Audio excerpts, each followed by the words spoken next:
So I'm going to start doing that now. Yeah, thank you so much for joining. So this is New Vision Civic Association, New Vision Civic League. We meet monthly every first Saturday at 9 a.m. And our main focus is just to talk about this community that we love and how we can be neighbors helping neighbors, and to just dig into what are the things that really matter to our community, to our neighbors, and what role can we play in navigating, stepping into those spaces. So we've got two things on the docket today, and if we have time, we can bring in some other things. But I want to make sure that I'll leave ample time for everything. So the big conversation we're going to have is talking about, there's just been a lot of conversation among our members about the violence that we've seen in the community, not just recently, but in prior years. And there's a lot of thoughts around that, and a lot of thoughts around how to navigate that, a lot of feelings about that. So we want to just create a space to talk about that. So I'll get more into that in a little bit. We are joined by Secretary Lieutenant Sims, who, when we get to that point, will be available to pop in and out as needed. And prior to that, we're going to hear from Mark Baker, who you see on the screen if you have video.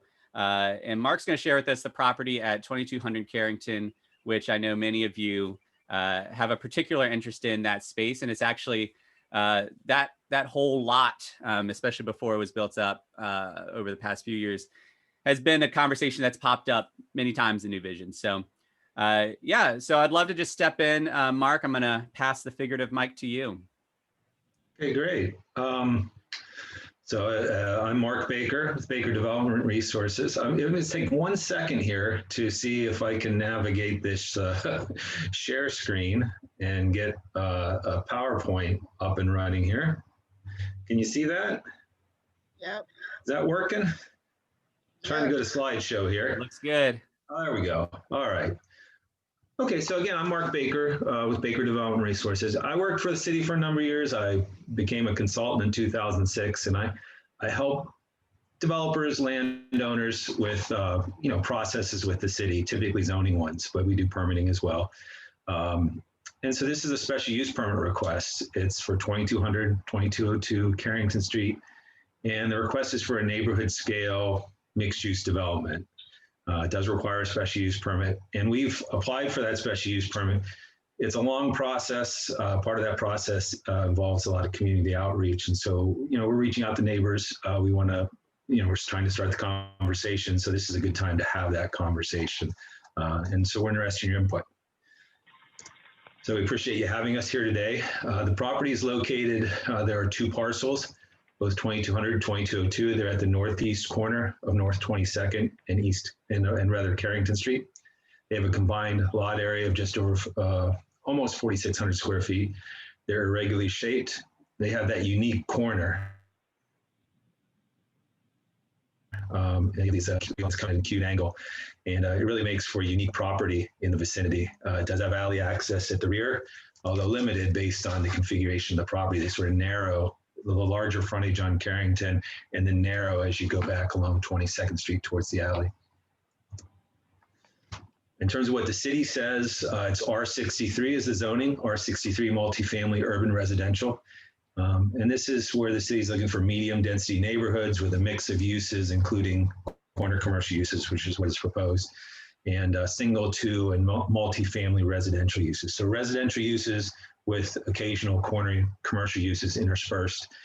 The corner commercial uses are intended to provide for the convenience of neighborhood residents within walking distance to the property. And that's, that should obviously, the development should respect the primary residential character of the neighborhood. The new Richmond 300 plan calls this area neighborhood mixed use, which is also consistent with that.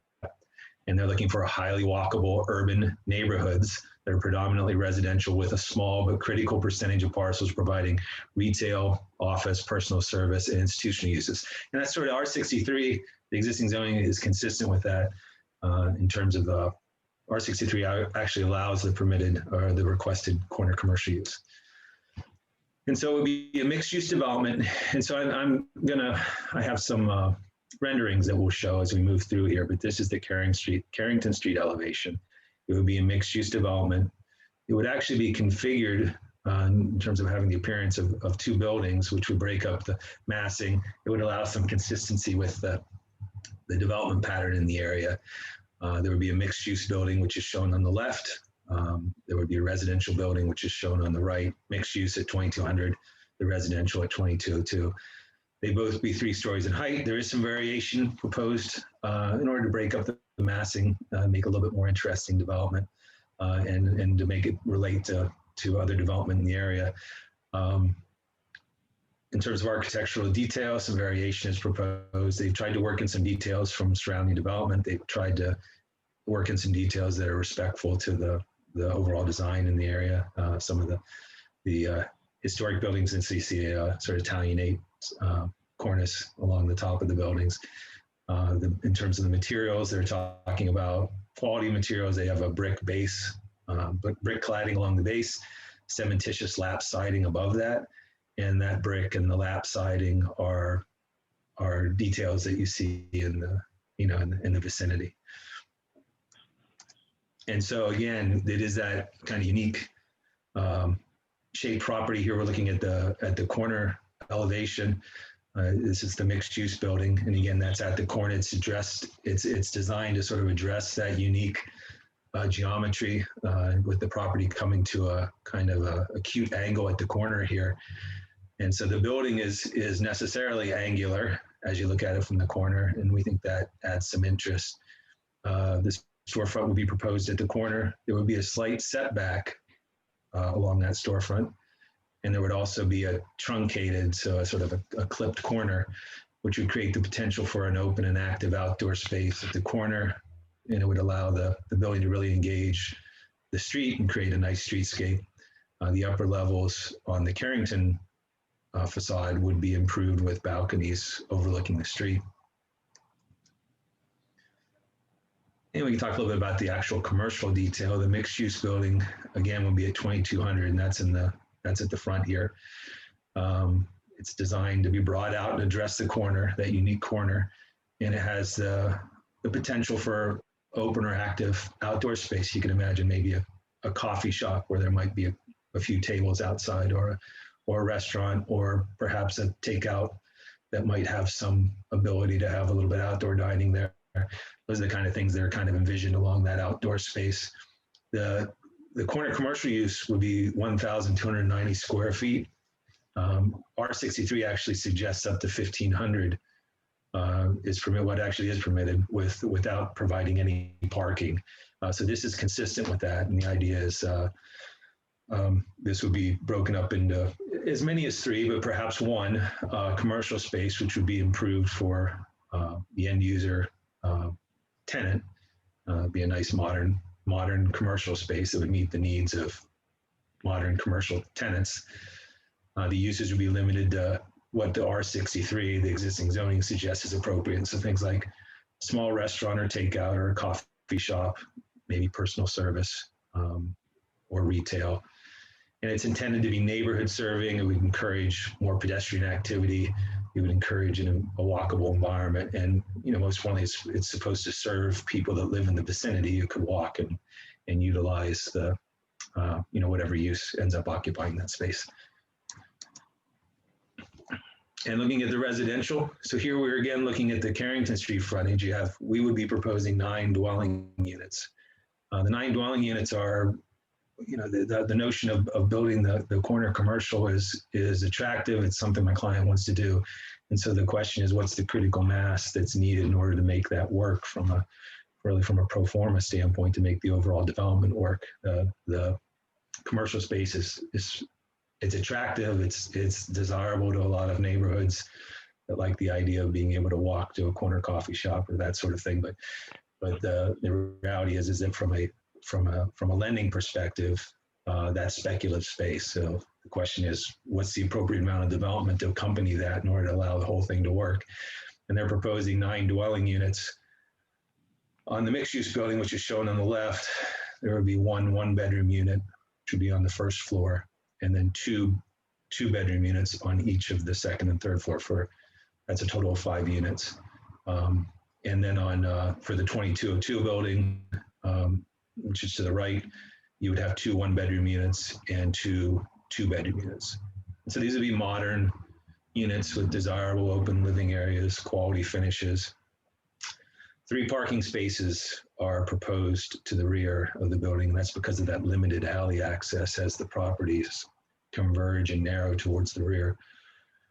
There would be balconies on 4 of those units again, and this is something that I'm sure you'll want to discuss, but as proposed, up to 4 of those units could be used for short-term occupancy, and the thought there was, so the city would call that short-term or tourist home, depending on how it's configured, but the idea would be that you could have an Airbnb type of occupancy for up to 4 of those dwelling units. And the goal there is to be able to serve it's a different market. It's something that's not available in the neighborhood. You may have people in the neighborhood that would like to have the opportunity to have guests.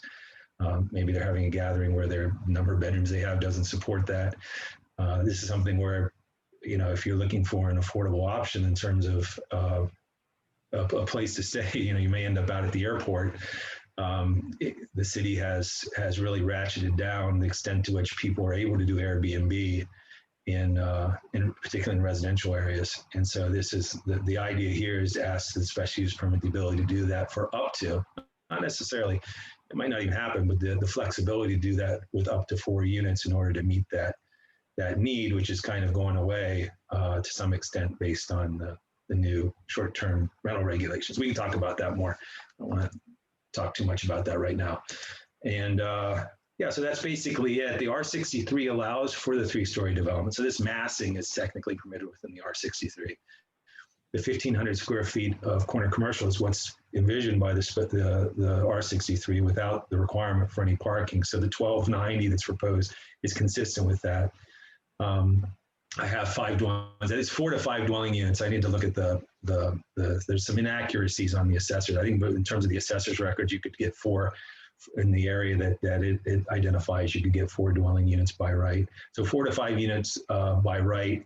The special use permit would allow for that 1,290 square feet of corner commercial space, which again that's nothing above and beyond what would normally be permitted, but it allows the 9 dwelling units, 4 of which could be available for the short-term occupancy, and then it allows the parking waiver to permit that, as only 3 parking spaces are proposed. So it's the number of dwelling units at hand is what's at hand, the ability to use 4 of those for short-term occupancy, so like an Airbnb situation, and then a partial parking waiver. And that's basically it. I guess we can talk about it. I can take this down if you want to. I could leave it up, but I'll certainly take any questions. Yeah, so at this point, anybody, thank you, Mark, for sharing. I appreciate that and appreciate the visuals and the information. So I want to leave some space for anyone who has questions. So if that's you, go ahead and just unmic yourself and share your question.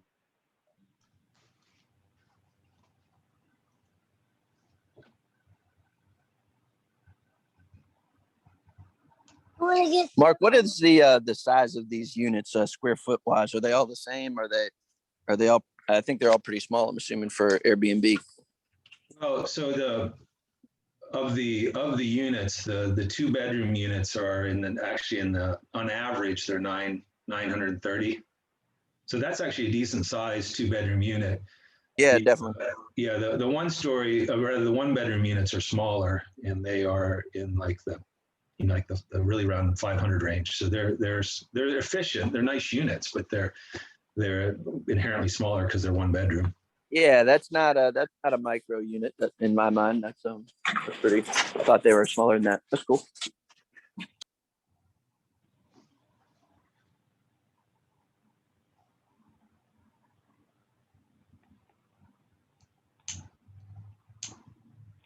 Mark, what's also the thinking with all the different colors on the building? Well, that's a good question. That's something that between the client and Michael Palisade came up with that. I'm sure that's something that if it's a concern is something that could be addressed. I think they were trying to create, a rhythm to kind of break up the massing. As you go down Carrington, there's sort of this rhythm of closely spaced sort of townhome development that's developing there. And I think they wanted to kind of keep that same kind of rhythm. they did that with the residential building, which is easier to do. And then you get this, all of a sudden, this wider frontage, which I think is 65 feet for the mixed use building, which is a little bit wider than, that typical rhythm. And so they're like, how can we break that up a little bit by Sure. it is a little bit unique looking, but I think if it's something that you had a concern about, I could certainly talk to them about, but it's that's their intention there. Yeah, I don't think that I would go as far as say I have a concern about it. I certainly think that it would be, I think I would like it better visually if they painted the brick below each building the same color as that building, just or maybe not on the corner for the commercial to signify that commercial space. But anyway, I'm certainly not upset about it. Just looks different. That's all. Okay. All right. I can see some painted brick looking nice, though. That's popular these days. Mm-hmm. I'll talk with them about that, Dave. And of course, I know how to get a hold of you. Is that a car consideration at all? I'm thinking of the Duke's Garage project where this exact issue came up, and Carr basically told them they had to do that to distinguish the massing of the townhouses that are going to front 17th Street. And I'm saying that with some of these larger buildings like this, Carr wants you to kind of distinguish some of the massing on high impact buildings like this, and variation in texture, variation in material is kind of one way to accomplish, or paint's one way to accomplish that. Is that something what's guiding that? I think yes. And so the answer is like formally no, because this isn't in a CAR district. So, but like informally yes, because if you think about what the CAR is trying to accomplish, when you're working in an area that's very close to a CAR, an old historic district, or even maybe it's not close to, but it shares some of those same qualities. This is a historic neighborhood, right? And so what that's appropriate. Those same kind of ideas about trying to limit the scale and breaking the massing and making it fit in are all important. So I'm no expert on that, but that's certainly what we asked the architect to do.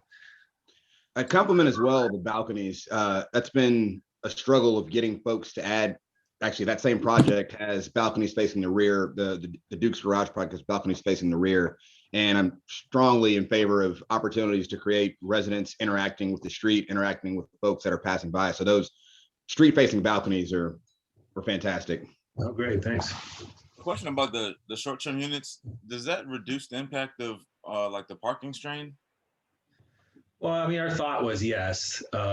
Ideally, we've done some of these elsewhere. I've done it for other clients, and typically, you don't have the same parking complement that goes along with the short-term rental.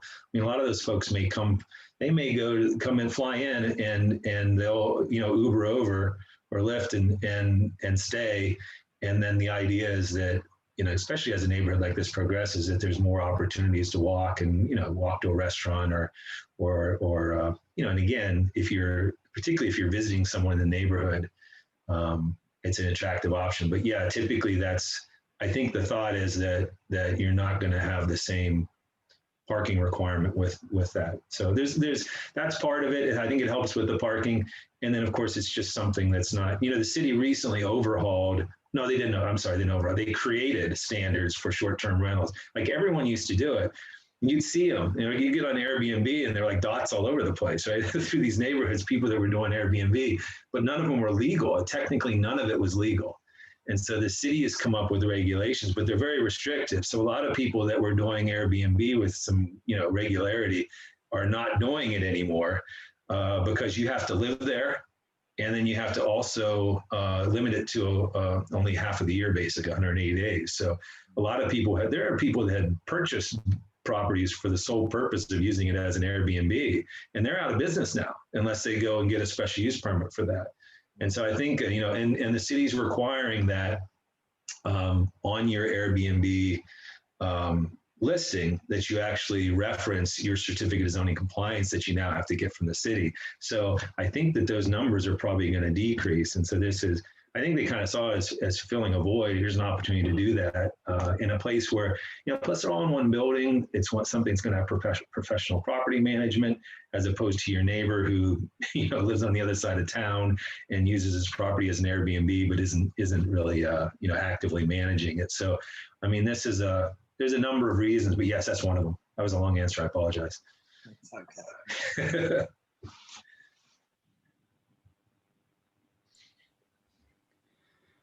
Well, Mark, I really appreciate you sharing, and I imagine in this group and beyond, there may be some more questions. I mean, especially because, you know, you're going from what has been for a long time a big empty lot to now a big building. So as people start to process that, when they start to think about parking, when they start to think about that, they may have more questions. What's the best way for them to continue to be able to ask those questions, give input? How should people go about that? Well, so we have a couple things.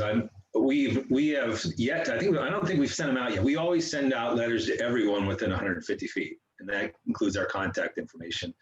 And so those are the people that get noticed by the city. And there is ultimately a public hearing at which those people can speak. But we like to have all those conversations taken care of beforehand. I mean, I'm certainly willing to come back as we get closer. This is it's kind of a long process. I mean, I can't imagine this being before city council before, you know, June or July or something like that. So, you know, we certainly have more time for discussion. But I guess I can certainly give you I can give you my contact information if you'd like to give that to anyone. You know, they can certainly contact me directly. We're going to be doing some more outreach. We're willing to meet again as we get a little bit closer, if that's something that you're desirous of. And yeah, so we're willing to talk to anybody about it. I can give you my contact information. And if they just want to know, have a little more information, if they have concerns, you know, all of that's good for us. So this is what we do. So, and that's why we're reaching out. Yeah, that sounds good. And so anybody on the call, I'll aim to send that information out later, but feel free to reach out to me directly too if you have any concerns or questions or want to, you know, whatever you need, reach out to me. So thank you, Mark. Do you have my phone number too? I'll shoot you an email, make sure you have everything. That sounds good. Yeah, that sounds good. That way you can tell me the preferred information to put out. Yeah, that's great. That sounds good. All right. Well, thank you again, Mark, for joining us. Thanks for your time. I appreciate it. Yeah. All right. Well, we're going to transition to the next piece. So, I mean, this isn't a new conversation, right? We've had these conversations in New Visions. We've had these conversations in our own groups. It's definitely been a conversation on Facebook groups. But you know, each of us desires our community to be safe for everyone. And we're also very aware of just the extent to which, at the very least, there's shootings, gunshots, that there's actual shootings with victims, with deaths. And so, you know, this conversation, the specific today one, kind of started up when conversations started building around the shooting that happened over on 25th Street. And what I wanted to do is create a space to just us to be at the table and to talk and process. A few things before we jump in, and then I'm just going to open the floor. One, you know, this time isn't necessarily to solve or fix anything, right? Because what we're talking about is pretty big and pretty nuanced. But what we also know is to not engage doesn't fix anything. So what we're doing is we're coming to the table and we're processing. But I named that to say that in, you know, 30 minutes, we're probably not going to step away with, oh my gosh, this is the answer. We fixed it all, right? And so it's good to have that understanding in our mind that this is actually more of a journey than it is a solving a math problem kind of thing. The second piece is, you know, conversations like these can bring with it a lot of strong emotions, a lot of strong opinions. So we're coming to the table as neighbors who are going to listen to each other, hear each other, respect each other, and process together. So, you know, maybe there won't be any, you know, division in thought. But if there is, we're going to approach that with the goal of respecting each other rather than, you know, pushing, you know, our own way of seeing things. So we want to be respectful to each other. And the third thing too is, you know, this is a nuanced thing, right? And why someone commits a crime is far more involved than simply that's a bad person. And so we want to be aware of that as well, that there may be pieces of this that extend beyond the individuals who are involved in it. There may be elements that encourage it or create the context, or you know what I'm saying? So we also want to be mindful of that as we're discussing people in general, that we're doing so in a way that's honoring even to those that it might feel hard to honor because of the acts that they might be doing. So those are the 3 caveats that I wanted to throw out there. Obviously, this is a conversation that could go for hours, but that's not what our plan is today. So the aim is to go till about 10. If it's a really good conversation, it keeps on going. Obviously, at any point, people can leave. I'm ready and willing to stick around as people want to dialogue. And we're also joined by Sector Lieutenant Sims. He's multitasking, so he'll be in and out, but he's let me know that there he is, that he's going to be available as needed. So maybe we'll just start there. So yeah, Lieutenant Sims, you want to introduce yourself and anything you might want to share just to get us going. Yes, sir. Lieutenant Sims of Richmond Police Department. Been over in, we're going to call it 113, which is from Carrington all the way to the county. Generally, I have all the courts. So I have Mosby, Fairfield, Creighton, and Wickham, and then the Fairmount area, Browers, and everything that reaches in. So I think specifically what your concerns crime-wise will be 2 different components. So you're going to be dealing with Mosby, upper and lower, and then the Fairmount area, which has now become a little bit more of a hotbed. There are 2 separate styles of crime, violent crime, that you've been seeing, but those are the 2 areas, the geography, they've got different nuances to them. So if you all have specific questions or concerns, I'd be very interested to hear those and see where you want to take this conversation. Thank you. All right, so I'm going to open up the floor. Just as before, if you have anything you want to share, just unmute yourself and share or ask. Lieutenant, thanks for being with us today. My main personally, my immediate concern is with the just repeated violence at the corner of 25th Street and Venable, and that, kind of 1 block radius around there that just been happening for years and years. And just, it seems like it's at least as bad as it's been in a long time or worse. What's going on? Like, why is that happening right there? I'd be curious from a civilian standpoint. You're Mr. Siebert, correct? Yes, sir. I'd be curious from a civilian standpoint what anybody in the audience's perception of what's happening over there. Like, if they've been over there, visually seeing the area, what the thoughts are. So maybe you could start that off with, what do you see when you go to 25th and Venable?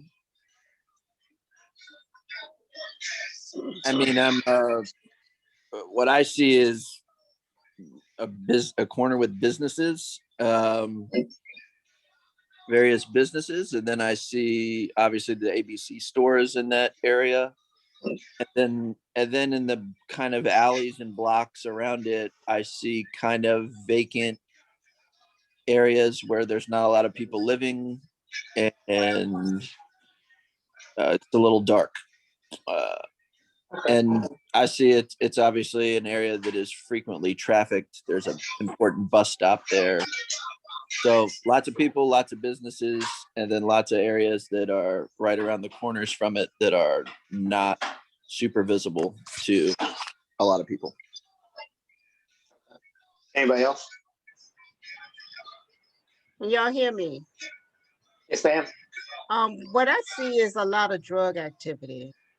I think I may have been living around here the longest, and the drug activity is really out of control. It's horrible, and you see a lot of people just hanging out, picking a spot, and just congregating there. It's horrible at the bus stop and in the little cuts and everything, hanging out in front of the stores. It's just horrible. And then they tend to just creep around into our neighborhoods and start taking things, and it's really really bad. I, so just to give you kind of a little bit in depth, and you're exactly right. I mean, that's the primary issue that you're dealing with criminally there.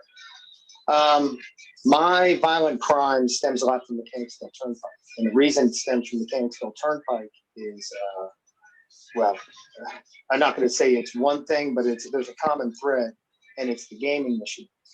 So once you add a corner store and a gaming machine, in essence, you've created a new corner hangout. So what we see is a lot of money, a lot of discretionary time, some alcohol, drugs, and you're making that cocktail together.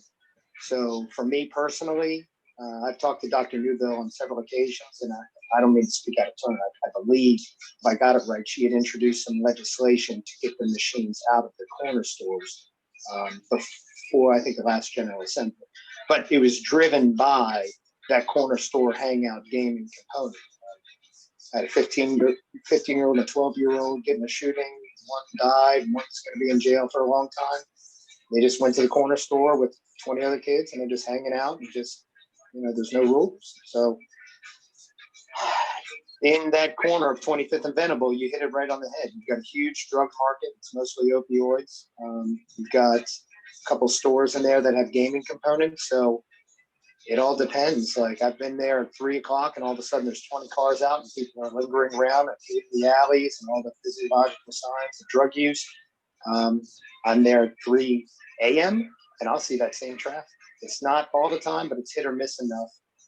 So that has become the hangout, and it doesn't just impact, like, we're seeing people that aren't from the neighborhoods coming in. So we've had a couple of different shootings and arrests that have happened. These people are nowhere from around here. So guys from Southside, guys from Henrico, a couple guys from Hanover. It's just a place to go down and represent yourself there, and it's not a good mix. So that's kind of the backstory from what we see from the police angle on that part of the neighborhood. There's an abundance of alcohol and drug use, and then that creates a market. In terms of, it seems like if we know that and you know that, it's a police station right across the street. Like, how is it that they're comfortable to just be there? Is there anything to do with non-legislative, like from a police presence or something? It just seems like it's not a mystery that there is drug use used in there, and maybe the drug use and the just mass amount of people hanging out probably could be as much of a factor or more than the gaming thing is relatively new. That wasn't always an issue. So I think the drugs have always been an issue. Absolutely. So I'll give you my personal opinion. And I'm not going to represent the police department in the opinion, but this is just from me watching the crime trends. We're driven by the violent crime. So my violence in the courts, between a historic ongoing beef with Mosby Court, every other court to include Gilpin, we are driven by the crime. So maybe we're up in Mechanicsville and Fairfield. I had a homicide there 5 weeks ago. They came out of the corner store and executed them on the corner. That focuses our attention up towards that area. Fairfield's had tremendous spikes in violence. We just had a homicide there on Monday. So our resources now kind of allocate and focus towards Fairfield. So we're in a weird time right now from a policing standpoint. I've been here about 20 years. The answer used to be enforcement. So we would collaborate with the courts and the Commonwealth attorneys, and we would do proactive enforcement and then present it to the courts, and the courts would do their sentencing. And then that's basically how we, since I've been here, treated violent crime. Is if there's a drug nexus, you attack the drug nexus, you eliminate those people by putting them through the justice system and then you incarcerate them. It's a different environment now. And you'll see that from the latest legislation is that over the last 5 years, 6 years, more people are getting out on bond. So even when we do effect arrests and we put them in jail, they're right back out. We'll get repeat offenders that come in and they get right back out. And then when we get their sentencing component, they're not getting the sentences that they're used to. So I think, unfortunately, that was our old way of doing things. And in a new vision, new philosophy our country's going towards, we don't yet have the answer or support system to say anything other than that. So we're trying to find a new way with the enforcement. We're leaning a lot of the community for that. Offering any like drug abusers, offering them services, offering them job opportunities, offering that social programming is where we would like to go ideally. There's a middle ground. People aren't used to it yet. It's not a thing. And unfortunately, we're all searching for answers. I know it's a little long-winded. It's kind of a holistic thing to deal with. Yeah, that's yeah, I appreciate hearing that and hearing like the fleshed out like what it could be.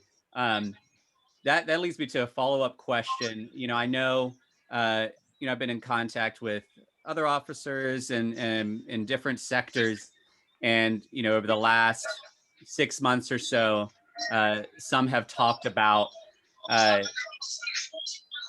one being stretched thin, but two, there being fewer officers. For your sector, are you finding that like what is y'all's what are your numbers looking like? Are you feeling comfortable about it? What does that do to being able to be present? Not to delve too much internally into our internal politics and culture, but I mean, it's all over the news. So once May came down, May 31st was the riots. That we asked our officers to work 7 days in a row, 12-hour shifts, and all of our combat veteran officers, the majority of them say it is likened to or worse than being overseas in primarily the Middle East, dealing in those impacted, war-torn places. What they were seeing and what they were dealing with and verbal abuse they were taking was shocking to them. So we asked more of them. We asked them to work all the time. That lasted through the summer up until the election. We were dealing with chronic protests. So systemically here, we are on our third chief since June. The instability adds to the officers' issues. I think now we're starting to gain some stability. Chief Smith now has been in place and he's moving forward with some personal measures and policing measures that he's going forward with. But from an officer standpoint, they've seen 3 chiefs since June. They're getting told that systemically they're terrible people, and they've got that carrot and the stick. So by the carrot, it's Henrico, Chesterfield, State Police are running lateral academies where they just take our officers as is. So they're running 2 a year. Our officers are flocking into there. But what's more troubling is we have officers that just say, I'm done. We had a sergeant from 1st Precinct retire with, I think, 18 years, 17 years. He just left. We have another one that's looking to go. Just saying environmentally, in the city of Richmond, they get more abuse than they would in a lot of other departments where the community kind of embraces them a little more. The irony is that what we find is it isn't the internal Richmond community that's the most vocal or accusatory. It's out-of-towners that come to the state capitol and then they just latch onto us. And unfortunately, we have to protect this little position of land that we have, and we become the focal point. So if they have an issue with an officer down in Norfolk that they don't like, they don't go down to Norfolk. They come up here, wait until there's 50 people, and then become very verbally abusive and attempt to entrap our officers into what we saw in the media. How many media stories did you see where they accused your officers of doing wrongdoing? How often were those officers, maybe the narrative was debunked? But being that officer and going through that, or the potential of having yourself being on social media or getting targeted by the media, it's too much. I just don't want to deal with it. So add that to what you're asking our officers to do is traditional enforcement methods, and everybody else is saying, no, we're going forward with new vision. So got to commend the officers. They're just looking for direction, specific rules and guidelines, and it's not going to be our department that dictates that. It's going to be an amalgam of everybody between the courts, between social services, between the legislature, senators, and then what happens nationally. You can feel free to just kind of, wave and say, that's too much. Let's just stop talking about it. I'll stop being so long-winded.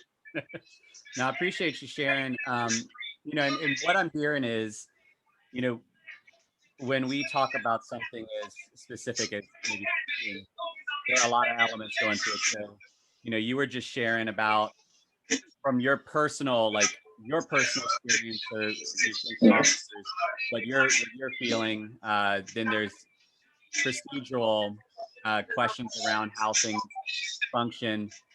Then we talked about environmentally. There are a lot of factors. There's a lot of opiate addiction. What really struck me is even with those factors, real quick, the music just got a little louder on our end. Is there music playing in here? I'm going to check this.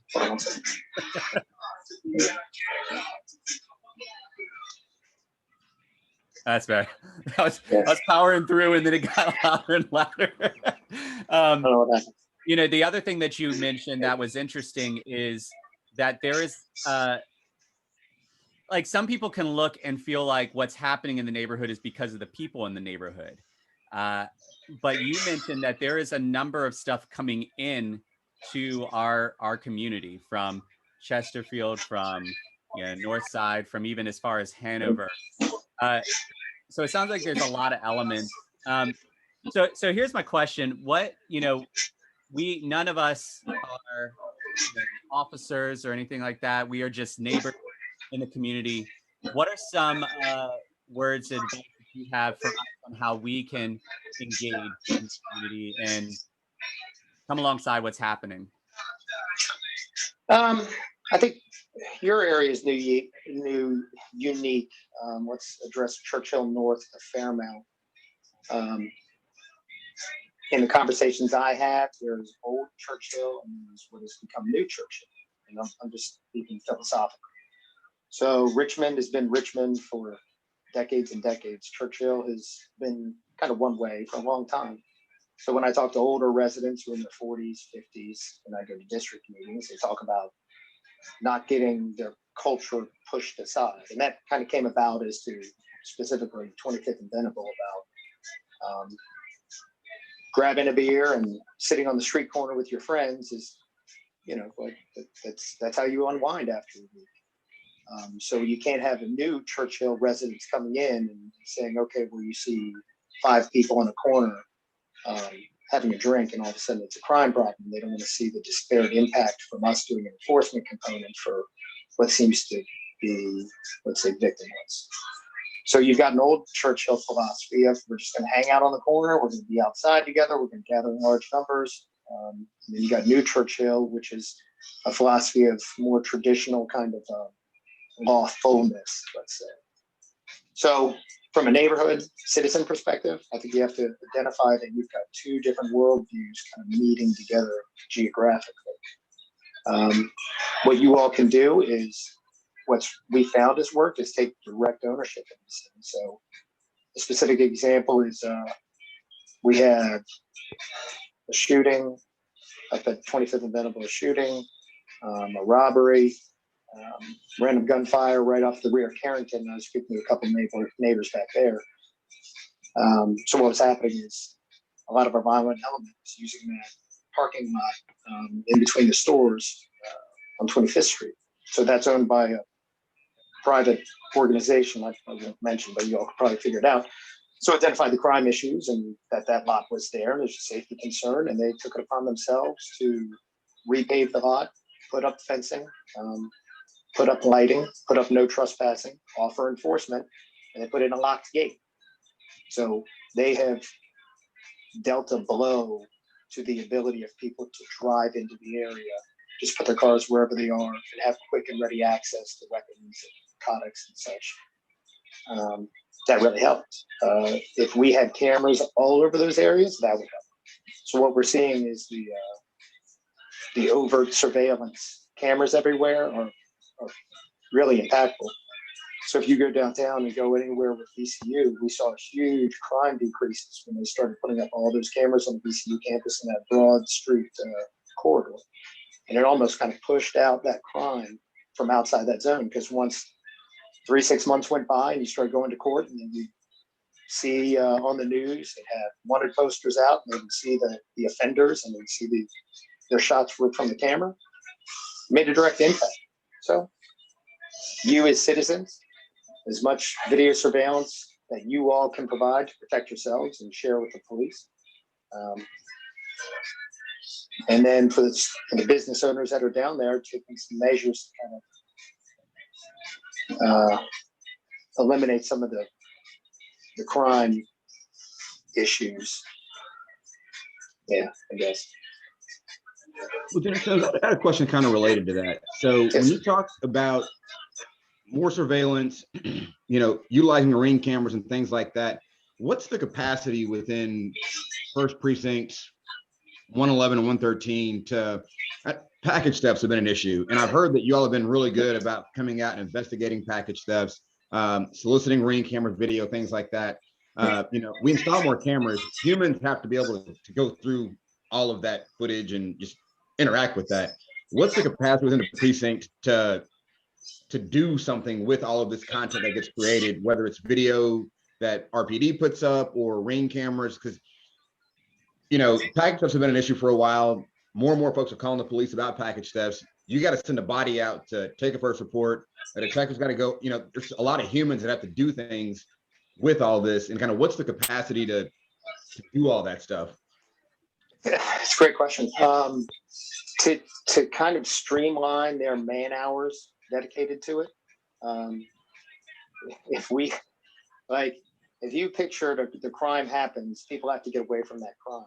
So if we took let's even say Fairmount, if I had a Ring camera on the front and back of every house there, and then every owner of that house just voluntarily shared without us having to solicit them to share, the man hours would go down dramatically.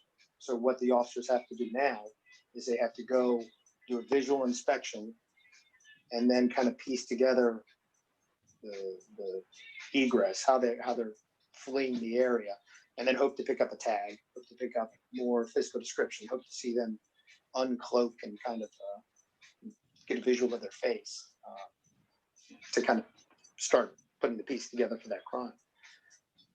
So the officers have to go out, visually inspect, go to those homes, knock on the door, ask if they can have access to the Ring. So that costs hours. So in a grand world, it'd be nice if the officers could just go in and spend their time saying, okay, this happened in this area, and I'm going to visually canvass every camera that clicks off in the area. But then you get into the surveillance state conversation, and nobody wants that. So it's kind of a double-edged sword there. I don't know. Can I answer that? Yeah. Kind of felt like I half answered it. You brought up that parking lot situation. That was probably on property, a little bit different situation. But I know First Precinct now has an environmental officer. What are things that we can ask and engage of that officer on perhaps publicly owned right-of-ways, publicly owned lands, where, hey, we know that this city-owned parcel is, that parking lot's now fenced and gated, but now everybody's over here on the city-owned parcel. How can we engage with that environmental officer on, or hey, we've got 4 broken streetlights on this block. Are those things that we can engage that environmental officer with, or what's kind of their? Yeah, so you're competing for time. And again, it comes down to man hours. So we have one environmental officer, and she works directly with the city CAPS component. So I think, I'm not speaking for the city, but I know of 2-3 CAPS officers. And I believe I don't know what their geography is, but I only see the same 3. So you're competing with Fairmount, Peter Paul, and a little bit of Fairfield, those communities about, let's say, blight issues. Lights are down, streets need paved. So now you're going to then compete over in 111 with Churchill North and the other parcels that are in there. And then, let alone as soon as we go into 4th Precinct, we're dealing with the downtown area. So for the city, every time, like I make requests all the time, but now I'm competing with every other sector lieutenant and in the city, and then for that one city resource. So it just comes down to how do they prioritize their tasks, and generally they prioritize their tasks if it's a political issue or if it's a violence issue. So if it's a political issue and somebody downtown from City Hall says we want this done, then obviously the city's going to go forward and prioritize that. For a violent crime issue, if we identify that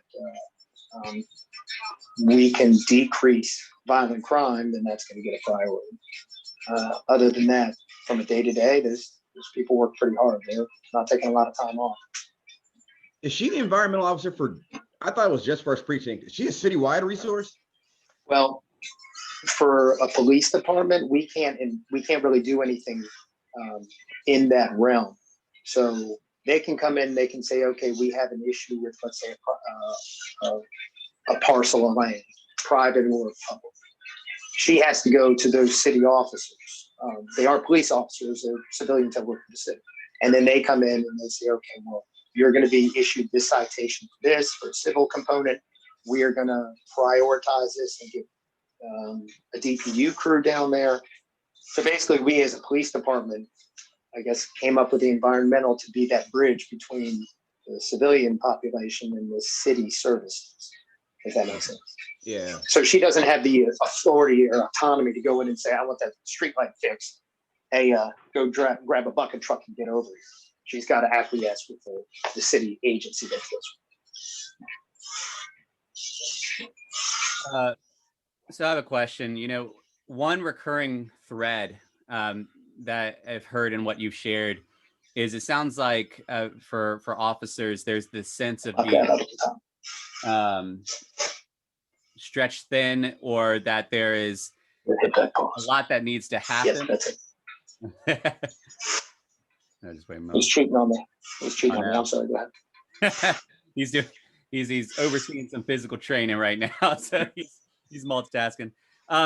So a thread that I've heard in what you shared is the feeling among officers of being stretched thin and also being responsible for many things. So even like when you're talking about why the area around 1st Precinct is also, has a lot of drug activity. It's like, well, we're being pulled here. You also made the comment at the start about, there are ways that you usually enforce things, and then you're recognizing, these social service approaches to things. And so I think what that taps into is when we talk about something like violence, a lot of times we can just see it as just violence and police, but there are other elements going on here. From like the fact that we are in an area of high concentration of opiate addiction. And when somebody is wrestling through an addiction, judgment's impaired. Or we are in an area where there is, and a time when there is a higher level of poverty, right? And when you need food, like crimes of opportunity become more feeling of necessity, right? So like there's these other elements. So I'd love to hear either your personal recommendation or even hearing about what relationships that the police department has with entities in Churchill that are kind of stepping into those other spaces of service, from addressing opiate addiction, addressing poverty. What are your thoughts around both how we can come alongside those entities, and also how the police department is helping to support those entities to kind of release some stuff? It's a good question. I'm trying to think of the internal entities. For example, I'm having a community walk in Fairfield later in a couple of weeks, specifically for opioid addiction and sexually transmitted diseases. I was driving by and saw a truck that had services, and I called them up and said, I've never heard of you before, but would you be interested in helping us? And they said, sure, we'll be there. We'll bring the truck and we'll attempt to do some education component and some outreach. For the outreach component, we've got kind of our maybe more resources of what we need. So if a child is in danger, we call child savers. If a woman's a victim of domestic abuse, we call YWCA. If someone is in mental crisis, we call RBHA. When it comes to opioid addiction and such, almost like it gets lumped into the mental impairment subcategory. Like it's, if we feel that they have a chemical addiction, it's okay, well, are they going to die right now? And are they under mental duress? And it just goes into two subgroups. So we call an ambulance for both and say, do they need immediate medical attention? And sometimes they say yes, and they take them. And sometimes they say no, and they check them out, and then they move on, and we determine if there's, they're mentally able to handle that component. So once we go to the other side of it, where we go to mental impairment, that's a huge issue that we have. We have officers, if you come up to me and I'm mentally impaired and the officer is compelled to stay with you, where do you put me? So now it is not uncommon for our officers to be sitting on a TDO or ECO. Those are detention orders for waiting for people to get mental services, mandated mental services. We have to dedicate manpower for that. So the majority of our time is for people to get medically or mentally cleared until they can get a bed or they can go to jail. Kind of what we're geared for right now.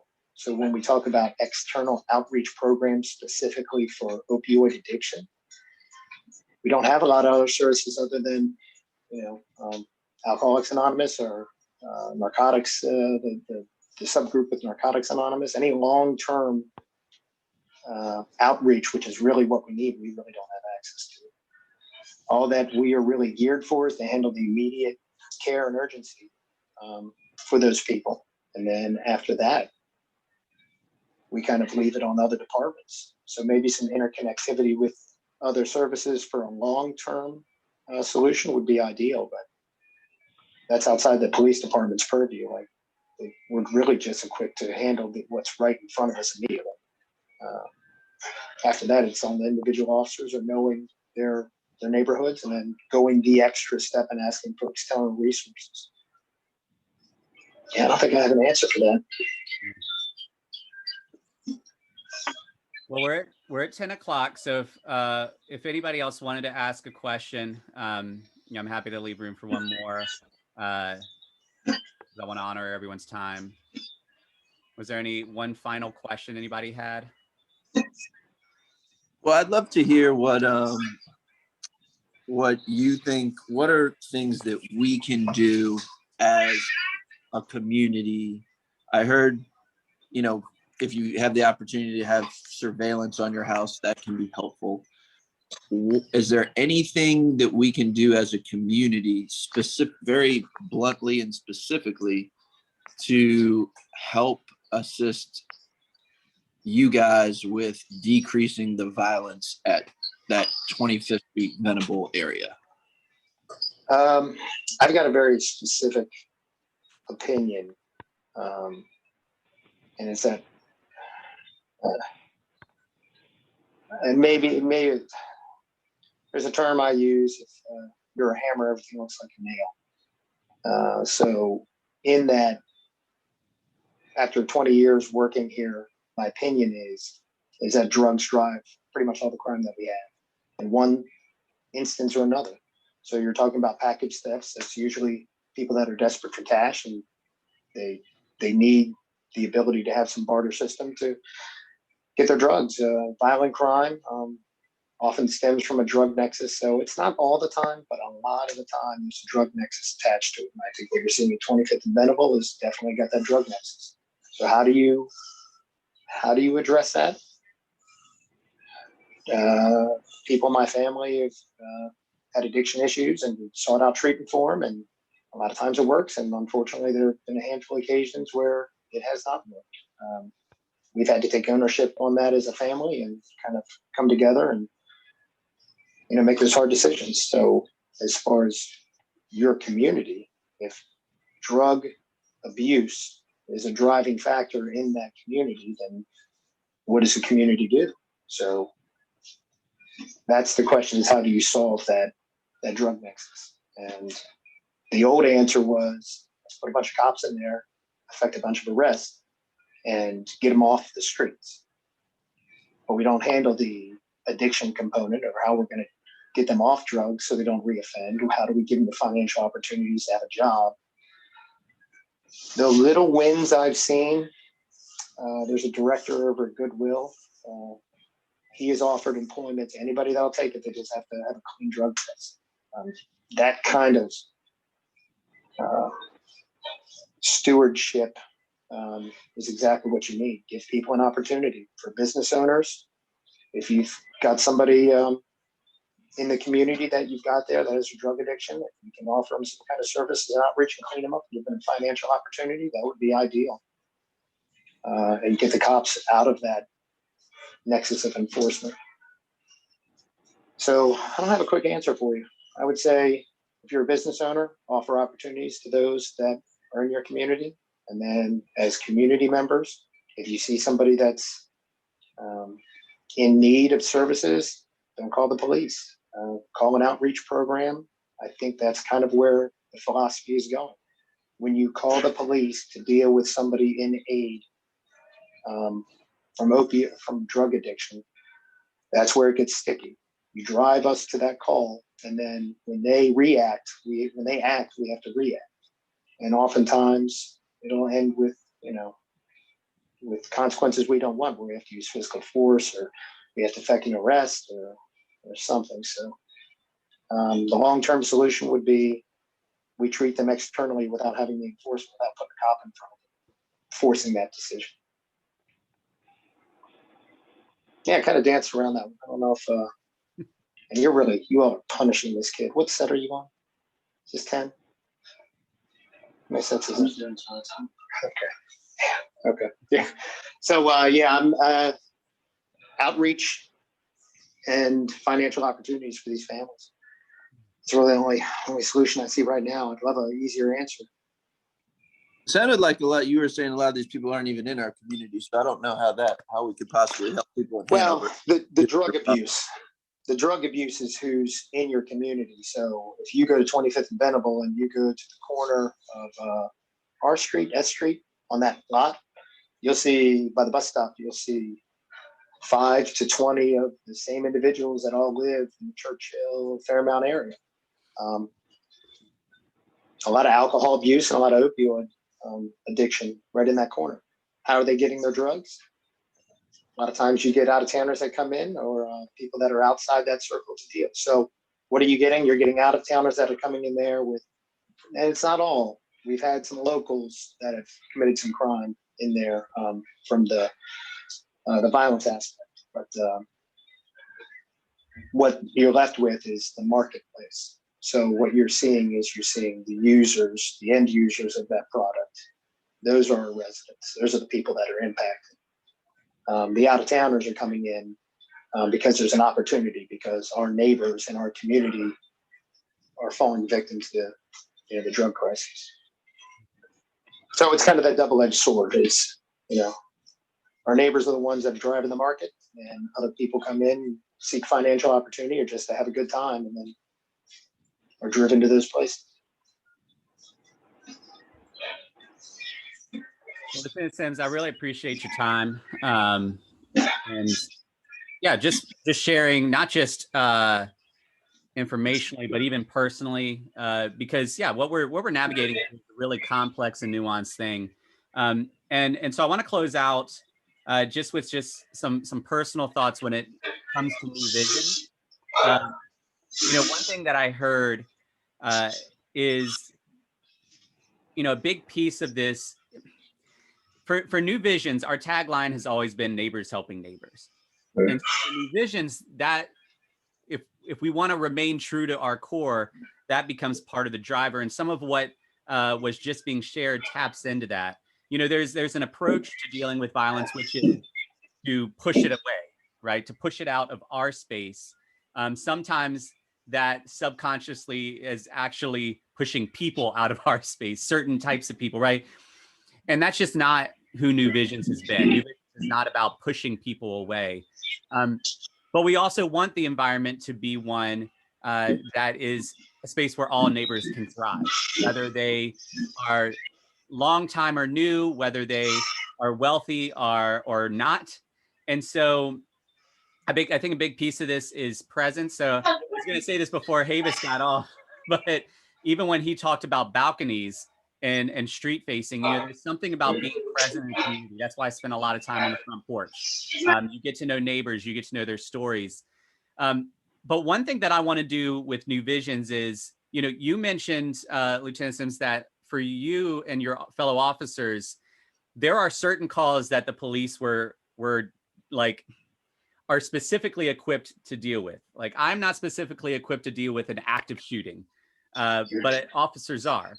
But there are other things that either I personally or other entities could be involved with, which comes down to something like addiction services. And so one thing that I want to do with New Visions is help to build up a cohesive list of some of these things we're talking about. So for example, there's an entity called Jobs for Life that uses a discipleship approach to connect and engage with people, pair them with somebody who they call them a champion, but it's like a mentor that helps people who are looking to get on track with employment. But it actually does more than giving job training. It provides a support network in a community, right? They're looking at starting a site in the East End. And I would want to make that information available to New Vision so that we collectively can either help support that, even go and be instructors or be the champions, right? Understanding how RBHA works, understanding how these things work. There's a lot that we as neighbors can do on the most direct front line pieces of it. When we, like you said, when we see someone who looks like they're working through something, there may be options that if we can build that list up, we can make those things available without having to call officers in, which then addresses the issue more directly rather than, like you mentioned, those situations can get out of control really quick for a lot of reasons. And I'll say this too, I have a number of friends who I've met from being on the front porch that do wrestle with addiction, do wrestle with alcoholism. And one thing that I came across an old, reflecting on this, every one of them, not a single one of them really wanted to be addicted. Every single one of them had over and over and over tried things to get out of addiction.